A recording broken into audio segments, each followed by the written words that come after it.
तर आपण मिलिंद शेख यांचा फायर आलेला आहे बघा समोरच्या बाजूला.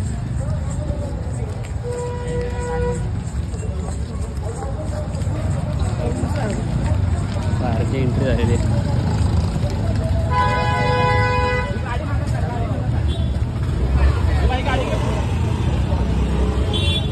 कसं आहे तुला एक छत्री बोलतो बाहेर कारण की माझं गाडी तिथं तयार बघितलं बाहेरचं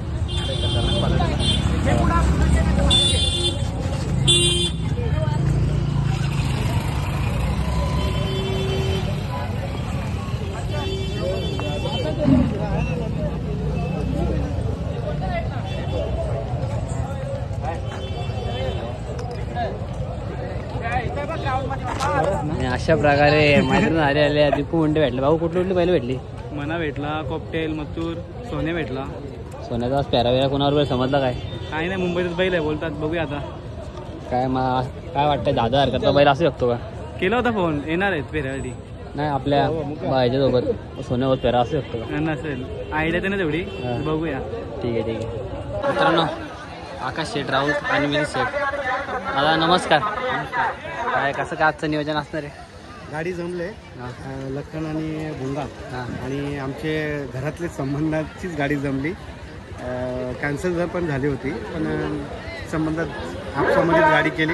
रामभाऊ जोशी यांचा पैलवान आणि पैलवानला कुठला बैल ते माहित नाही पण ती गाडी जमली. आता गाडी निघते म्हणजे प्रेक्षणीय मैदान होण्यासाठी एक मोठी गाडी जमवली आणि आता फायर सुद्धा मैदानात आले. फायरची मग गाडी जमले तर लखन आणि भुंगाची पहिला आखून घेऊ, लगेच दुसऱ्या फेऱ्याला फायरची पण लगेच गाडी काढून घेऊ. लखनची पायरा वगैरे कधी झाला? लखनची पायऱ्या काय घरातली दोन्ही घरचा साज आहे. घरातलीच बैल आहेत. काय पायऱ्याचा काय विषयच नाही. 20 दिवसापूर्वीच आमचा पायरा झालेला आहे. ज्या दिवशी आमची गाडी पराभव झाल्यानंतर आमचा पायरा झाला त्या दिवशी चांगला गुलाल सुद्धा आम्ही बोनवलीच्या अड्ड्यात मिळवलेला आहे. आज परत एकदा तुमच्या सर्व प्रेक्षणीय लढत आहे आणि सर्व प्रेक्षकांची मनं कशी जिंकायची तशी आज आम्ही दोघं भाऊ शर्यती करणार. लखन खाली कधी आलाय?